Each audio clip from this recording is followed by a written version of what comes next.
O Novo não usa dinheiro público, não usa o fundo eleitoral, não usa o fundo partidário, é mantido com as contribuições dos seus filiados. A gente tem que quebrar o desconhecimento que o Partido Novo tem pela população. É um partido desconhecido e um candidato desconhecido, não é?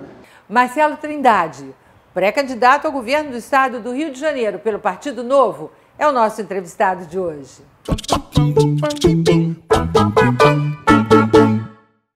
Antes de apresentar o vídeo de hoje, eu quero lembrar a você que ainda não se inscreveu no canal, inscreva-se, é muito fácil, é clicar no inscreva-se aqui embaixo e compartilhe com os amigos.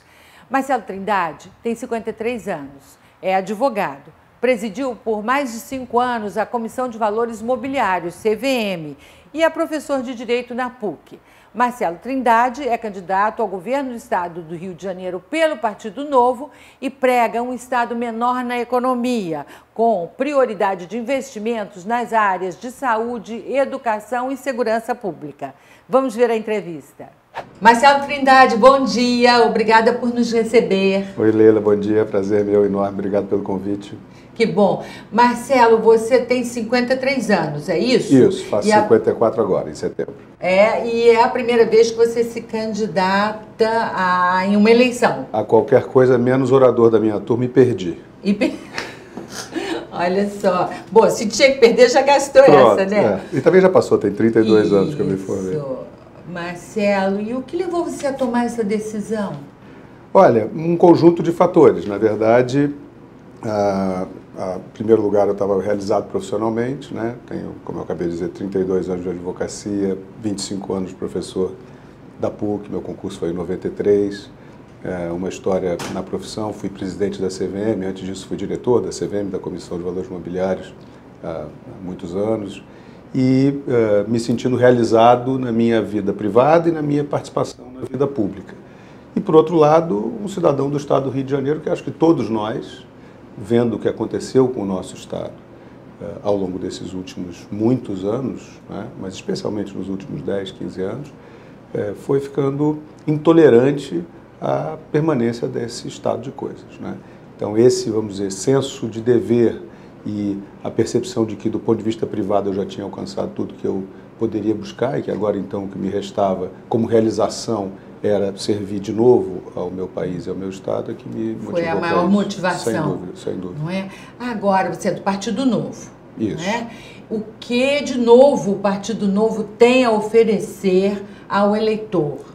Né? Do Brasil e do Rio de Janeiro, principalmente. Tudo.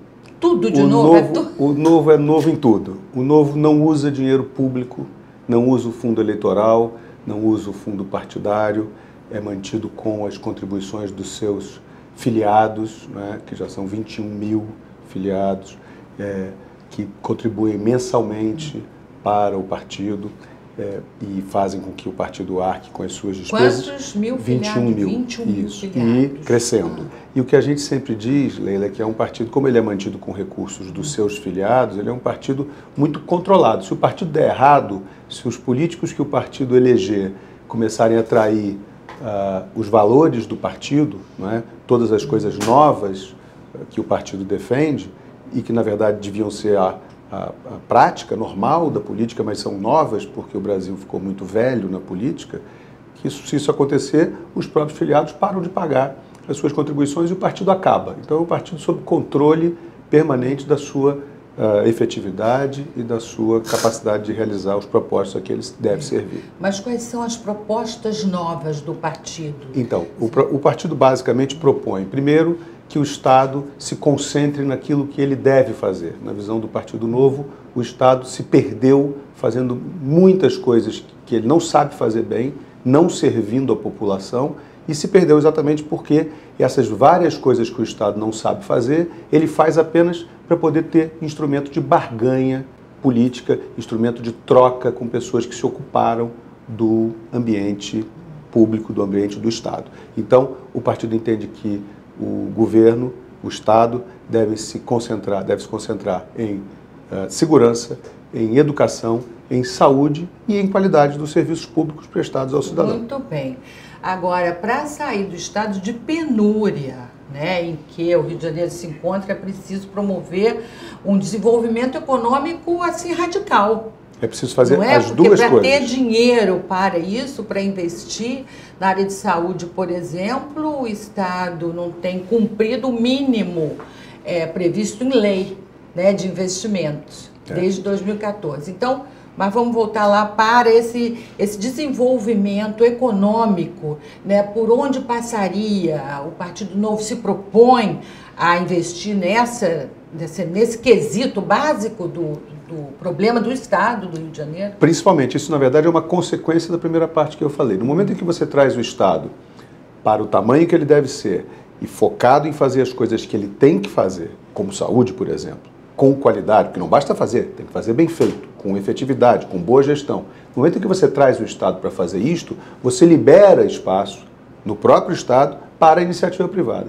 Então você dá espaço para que a atividade econômica se desenvolva adequadamente. Você tem que desburocratizar o Estado, você tem que permitir a atividade econômica, a inovação, né, o surgimento de empresas, a quebra de empresas também tem que ser facilitada, porque a falência, a extinção das empresas que dão errado é um passo de inovação também, não é? Para se acertar é preciso errar várias vezes. Um Estado menor. Um Estado menor, mas não apenas menor, mas muito mais eficaz, com muito mais qualidade naquilo que ele tem que fazer. Não adianta diminuir o Estado continuar fazendo mal aquilo que ele tem que fazer, como ele faz hoje. Só tem vantagem diminuir o Estado se o que ele tem que fazer é feito bem feito, por exemplo, na saúde. Que é uma questão, então, não só de verba, mas de gestão. É uma questão principalmente de gestão. É claro que o nosso Estado está quebrado, ele foi depauperado por esses anos de administração irresponsável e bandida, não é? Porque não foi só má gestão. Aliás, uma coisa está sempre ligada à outra. A má gestão está sempre ligada à corrupção, porque as decisões são tomadas não no interesse público, mas no interesse do corruptor, no interesse de quem orienta o Estado para o seu desejo, claro, com a cumplicidade, com a atuação ativa do gestor público corrupto. Mas no momento em que você traz o Estado para o foco e gere esse Estado com uma gestão 100% técnica, sem negociação de gente que não sabe fazer o que tem que fazer, fazendo qualquer coisa no Estado. Todos os nossos cargos têm que ser ocupados por pessoas capazes, que têm capacidade técnica de exercer o que tem que fazer. Se você tem experiência em gestão de empresas? Eu tenho experiência tanto na gestão pública quanto na gestão privada. Como eu te disse, eu fui presidente da Comissão de Valores Mobiliários e fui diretor da Comissão de Valores Mobiliários. Que regula o mercado financeiro. Que regula o mercado de capitais. E fui, ao longo desses anos todos, conselheiro de muitas companhias abertas, das maiores companhias do Brasil, não é? E trabalhei muito, portanto, na gestão dessas companhias. Eu virei um advogado gestor, um advogado com um viés muito grande de administração das empresas em que eu passei a ser conselheiro. Na questão da saúde, Marcelo, por onde você começaria? A saúde demanda uma revolução, Leila.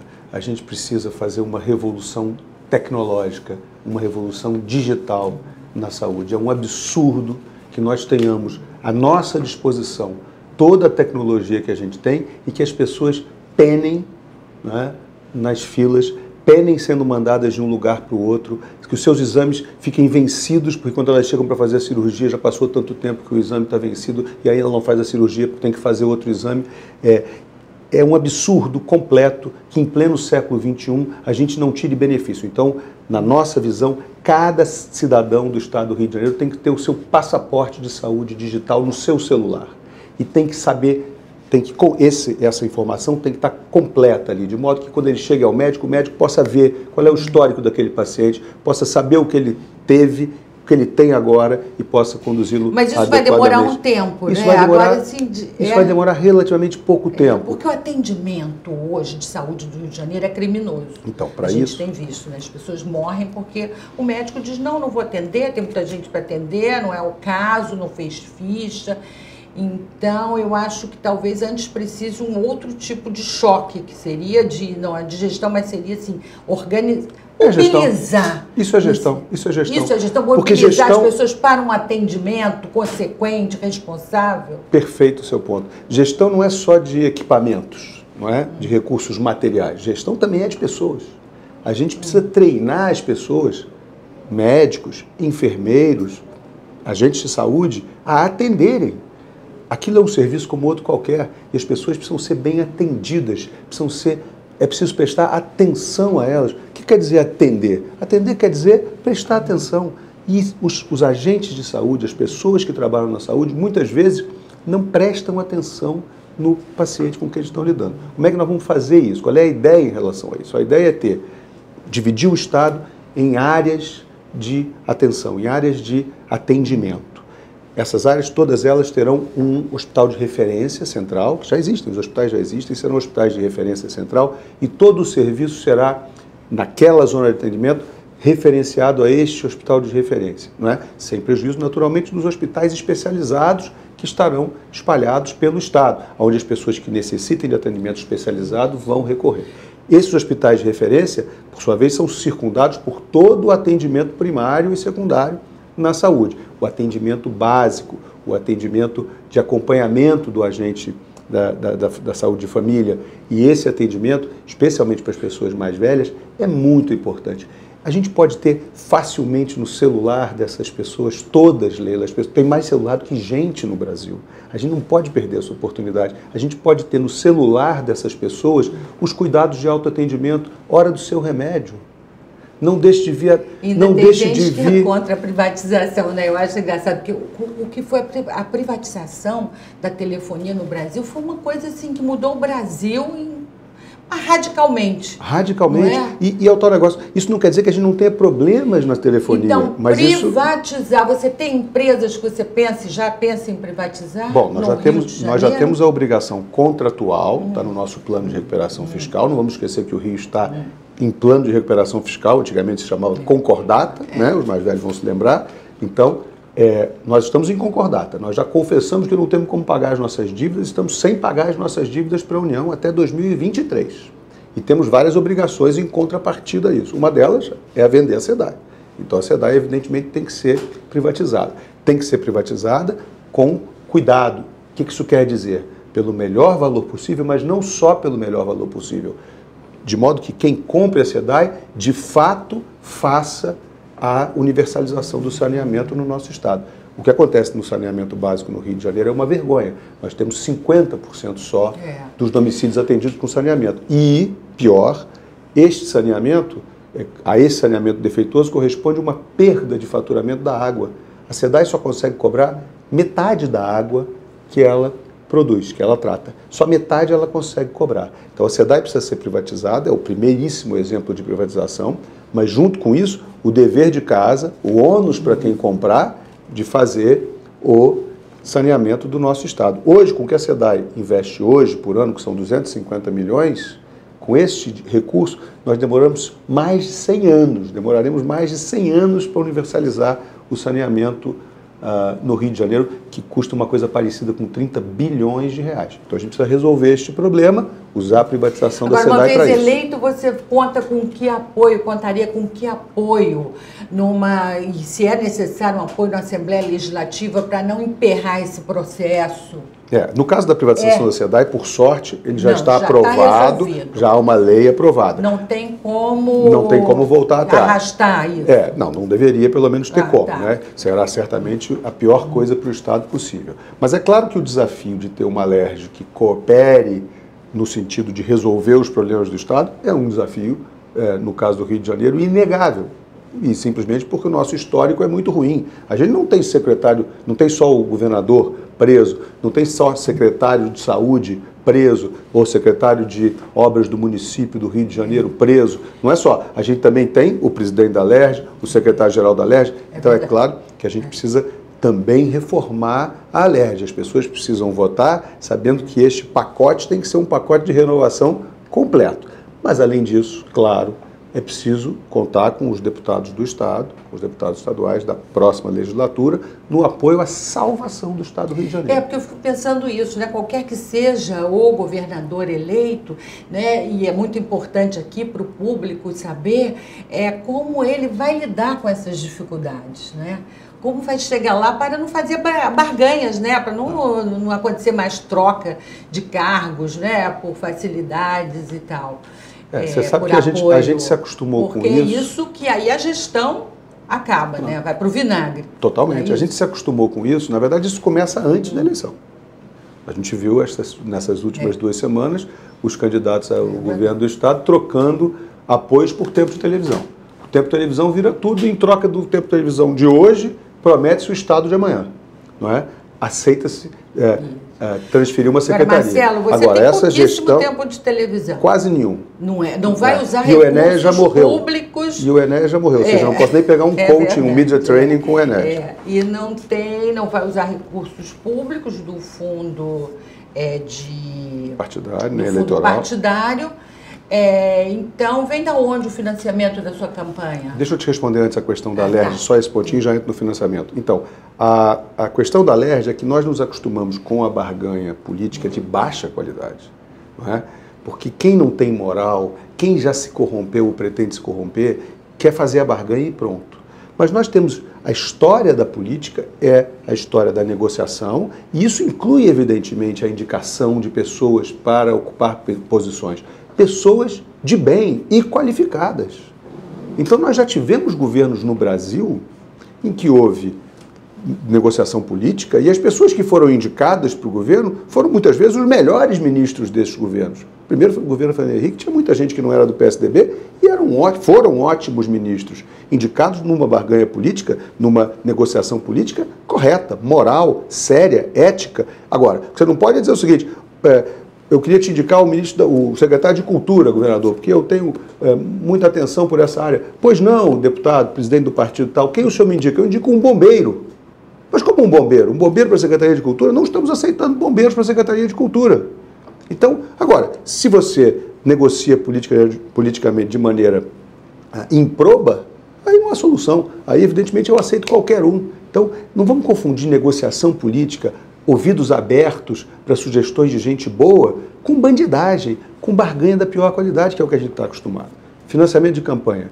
A nossa campanha vai ser financiada 100% com recursos públicos. Esperamos de muitos doadores. Quanto mais doadores, melhores, serão muito bem-vindos, né? Eu, pessoalmente, adicionalmente, vou colocar recursos meus próprios na campanha, porque eu acredito muito nesse princípio do investimento, que é comum no mercado financeiro de capitais. Se eu estou pedindo o seu dinheiro para colocar em alguma coisa, está aqui o meu exemplo, estou colocando o meu na frente, está vendo? Eu também estou colocando o meu dinheiro porque eu também acredito no projeto. Marcelo, vamos para a segurança pública? Vamos. Que acho que o motivo de maior preocupação, né? Depois da saúde, talvez, eu não sei qual é o protagonista dessa comédia de erros, mas a segurança no Rio de Janeiro não achou rumo nem com Você é a favor da intervenção federal, intervenção militar no Rio? Completamente a favor. Nós estávamos num estado de coisas que sem intervenção não sei nem onde estaríamos hoje. Completamente a favor. Você acha que pioraria? Não tenho dúvida. Por onde começar na segurança pública? Olha, eu acho que a segurança, na verdade, se tornou o primeiro problema. Infelizmente, se tornou o primeiro problema do nosso Estado. Não é? O primeiro problema devia ser educação, devia ser saúde. Nós chegaremos não lá.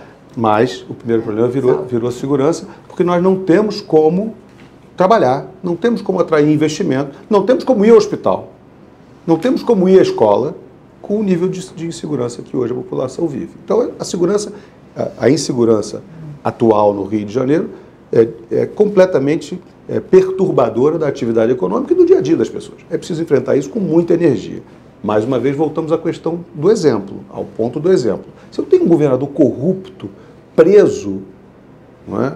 Confesso, se eu tenho essa situação, essa podridão se espalha pela máquina estadual toda. Não é? Essa falta de moralidade, de ética, de respeito à população se espalha. Então, evidentemente, isso acaba redundando. Você pode exigir de um policial que ele morra, que ele te defenda, que ele saia de casa todo dia para te representar, para impedir que as pessoas te façam mal, se o chefe desse sujeito, o governador do estado, é um ladrão e está preso. Então, essa situação é dramática no Rio de Janeiro, nós não podemos usar meias palavras aqui. Agora, o que se faz para resolver? Primeiro, exemplo, não adianta colocar mais do mesmo lá, Leila. Não adianta a gente repetir os nossos erros, a gente só vai afundar o nosso problema e o nosso estado. Segundo, a gente precisa, além deste exemplo novo, limpo, ético, acima de qualquer suspeita, a gente precisa de comando estável nas polícias. Nós tivemos 10 comandantes da Polícia Militar em 10 anos. Isso é inadmissível. E por que nós tivemos 10 comandantes gerais da Polícia Militar em 10 anos? Porque a cada problema político o governador solta a mão do comandante da Polícia Militar, porque ele está preocupado com a sua reeleição, está preocupado com a manutenção do seu fluxo de dinheiro ilícito. Então ele não quer chateação, ele larga o policial, ele larga o projeto de segurança à deriva. Então a gente tem que ter no Rio de Janeiro estabilidade de comando. O chefe da Polícia Civil, o comandante da Polícia Militar, tem que ser nomeados no primeiro dia para ficarem os 4 anos com o governador. Qual é o seu plano, coronel? Qual é a sua meta? Quais são as suas metas? O que nós vamos reduzir de morte, de letalidade, de violência? Você apoiaria essa política de confronto que eu vige hoje no Rio de Janeiro? Absolutamente não. E nem a polícia apoia a polícia de confronto. Porque morre muito Morreram mais de 60 policiais já esse ano.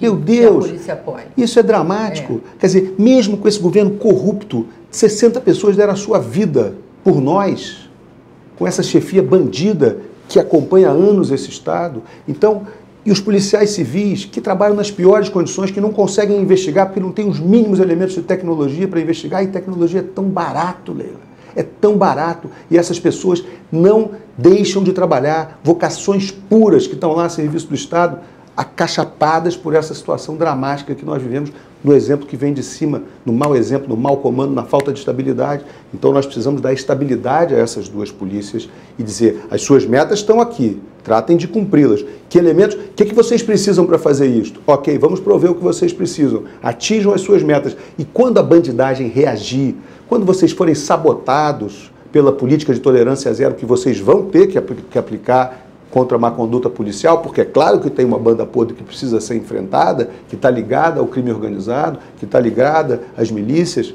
e está ligada ao tráfico, é claro que essa banda podre vai reagir, vai contra-atacar, não é?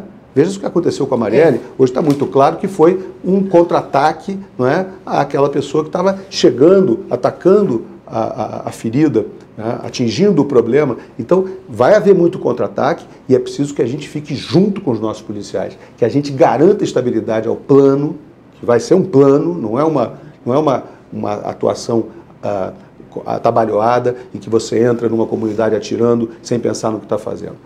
O general Braga Neto me disse, estive com ele na semana passada, interventor federal no Rio de Janeiro, me mostrou todos os progressos que estão sendo feitos do ponto de vista de estrutura das polícias. Estão sendo feitos hoje, estão sendo plantados hoje para ser colhidos pelo próximo governador do Estado. Muita coisa está sendo feita importante. Você continuaria com ele, então? Não.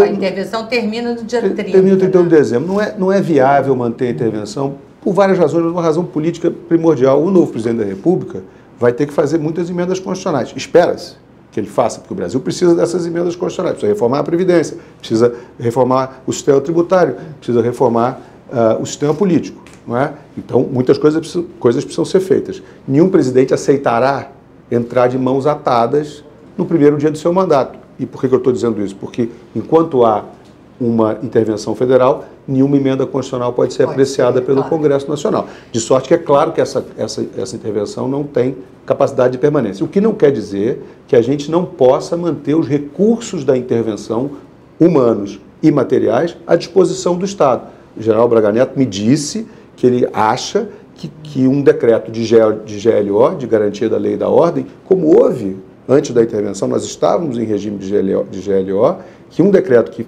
permaneça, que permita que esses recursos fiquem no Rio de Janeiro sem intervenção, é perfeitamente viável, é um caminho que parece a ele adequado, e eu comungo inteiramente desta opinião.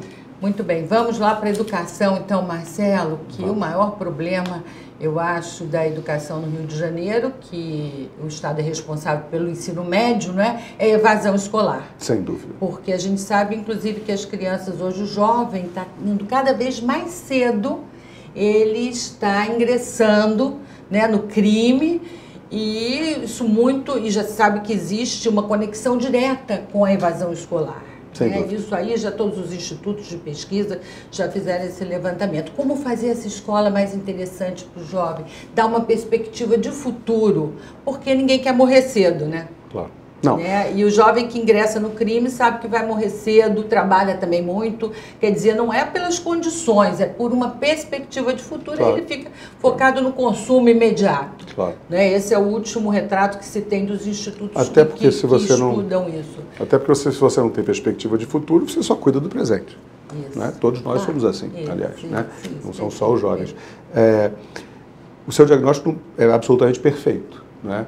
Nós temos uma taxa de distorção, que é a diferença da idade ideal para a idade real do aluno por série escolar, no Rio de Janeiro, no ensino médio, uma das piores do país. Essa taxa de distorção no nosso, que vem, ela começa no ensino fundamental e ano a ano ela vai piorando, ano a ano, e chega no ensino médio como uma das piores do país. A taxa de distorção é um dos principais problemas para a evasão escolar. Porque se o jovem chega muito tarde ao ensino médio, ele já está demandado pela sua família, pela sua mãe, que ele vê sofrendo, trabalhando, sustentando a ele e seus irmãos, e ele se vê pressionado a ganhar dinheiro, a sair de casa para trabalhar. Não é?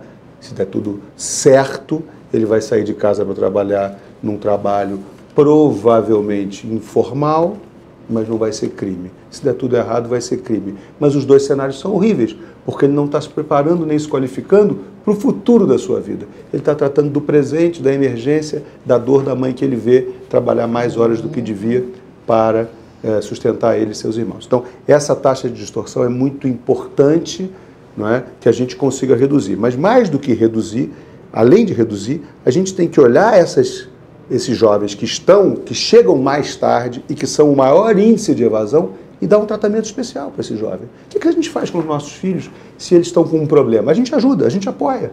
É isso que a gente tem que fazer com os filhos do Estado que chegam no ensino médio tarde. Você tem que ter um programa, e já houve, e não tem tanto tempo assim. Quando o Risolia foi secretário de Estado de Educação, no primeiro governo do Sérgio Cabral, se fez isso com resultados extraordinários, mas se abandona tudo no Rio de Janeiro e na política em geral, porque o novo político não gosta do que o antigo fez, ou porque o novo secretário a gente viu isso com loteia. O CIEPS, né? Exato. Que era um programa formidável. É um absurdo. E o governador Moreira Franco, assim que entrou, acabou com o programa do CIEPS, com o programa de educação que tinha sido implantado e também abandona teria tudo, futuro, né? Abandona tudo. O novo prefeito chega, muda a cor da prefeitura, gasta um dinheirão para mudar a cor da prefeitura, porque aquela cor era do meu antagonista, antecessor, agora a cor da prefeitura não é mais laranja, agora é azul. Quer dizer, esses desperdícios de dinheiro público, mas no caso dos jovens, não é só o desperdício de dinheiro público, é o desperdício de uma vida. De uma vida. Então você tem que ter um programa do futuro do país, das pessoas. É bárbaro. Então você tem que pegar esse dinheiro e apoiar esses jovens. Você tem que pegar o dinheiro público da educação e dizer, você que chega aqui tarde demais, eu vou te dar aula no contraturno.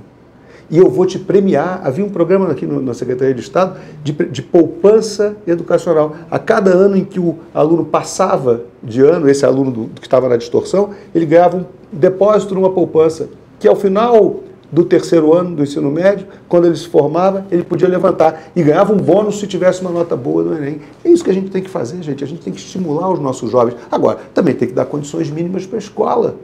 As escolas estão caindo aos pedaços, Lê. Tem escolas perigosas. Tanto é que no nosso programa a gente está incluindo um mutirão ainda nos 2 meses da transição de governo. Isto é, os 2 ou 3 meses, a depender se haverá segundo turno ou não. Isto é preciso fazer uma vistoria imediatamente nas escolas do Estado, porque há escolas com risco de desabamento. Há escolas que estão colocando em risco a vida desses jovens. Então precisamos fazer isso imediatamente, correndo. Não é? Além disso, é preciso dar elementos de atração para a escola. Os jovens têm celular. Os jovens querem Wi-Fi nas escolas. De novo, na época do Risolia, nós chegamos a ter 100% de cobertura. Hoje não temos nem 30% de cobertura, porque os equipamentos vão sendo largados, não vão sendo ajustados. O Wi-Fi da nossa casa não dá problema toda hora, a gente não tem que chamar um técnico, o do Estado também, o das escolas também, ninguém conserta. A manutenção é uma coisa bem complicada numa administração, né? Na gestão do Estado. A qualidade do material escolar, você hoje tem programas disponíveis de fundações extraordinárias, que fizeram um grande investimento e que tem esse material escolar de qualidade pronto para ser usado. Não é? Você tem que treinar os professores a ensinar.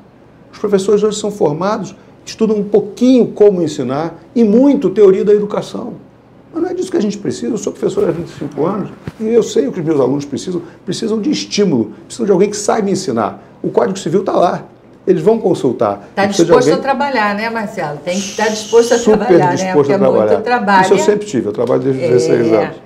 Ô, Marcelo Trindade, e a campanha? Como é que está sendo e como vai ser a sua campanha? Você vai aos lugares mais pobres do Estado conversar? É claro que eu vou, do Estado. E se vai, qual é a via de comunicação que um candidato do Partido Novo terá com o povão? Então, a gente tem que quebrar o desconhecimento que o Partido Novo tem pela população. É um partido desconhecido e um candidato desconhecido, né? A gente ia ter o Bernardinho, potencialmente, como candidato, e eu que estava trabalhando com ele, preparando o programa dele, acabei saindo como o pré-candidato do Partido Novo. Então, evidentemente, a gente precisa quebrar esse desconhecimento da população. A gente precisa ir lá. E acho que tem duas maneiras de você chegar na população. Uma são as redes sociais. As redes sociais hoje são o mecanismo contra a barreira que se estabeleceu para a entrada de novos políticos na política, que foi toda criada pelo sistema político atual. Fundo partidário, fundo eleitoral, tempo de televisão só para quem tem deputado. Então a rede social é fundamental. E a outra coisa é ir lá e falar com as pessoas. É o olho no olho. Eu acredito muito. Você acredita que essa é a via de comunicação? É a via de comunicação. As pessoas, você quando olha para uma pessoa, sabe se ela está falando a verdade ou não. Você acredita ou não. O que a gente tem que fazer agora é saber que você não precisa saber que não acredita, não acreditar no que aquele sujeito está te dizendo e dizer, vou votar nele porque é o menos pior, porque não tem outro para votar. Não, eu tenho esperança que o Partido Novo consiga oferecer à população muitos olhos em que ela de fato acredite. São quantos candidatos a deputado estadual pelo Partido Novo no Rio de Janeiro? Temos 28 candidatos a deputado estadual, 20 candidatos a deputado federal. É gente nova na política? Todos novos na política, com muita energia, representando todas as facetas da nossa sociedade. O partido é multifacetário, embora, claro, em torno desses valores sobre os quais a gente conversou aqui. Então é bom prestar atenção no Partido Novo, né, gente? Marcelo Trindade, muito obrigada pela entrevista. Leila, eu te agradeço, uma honra e um prazer estar com você. Meu prazer, minha honra. E aí, gostou da entrevista? É como a gente pode ajudar você a escolher o seu voto, buscando informação objetiva, precisa e isenta. Um grande abraço e até a próxima semana.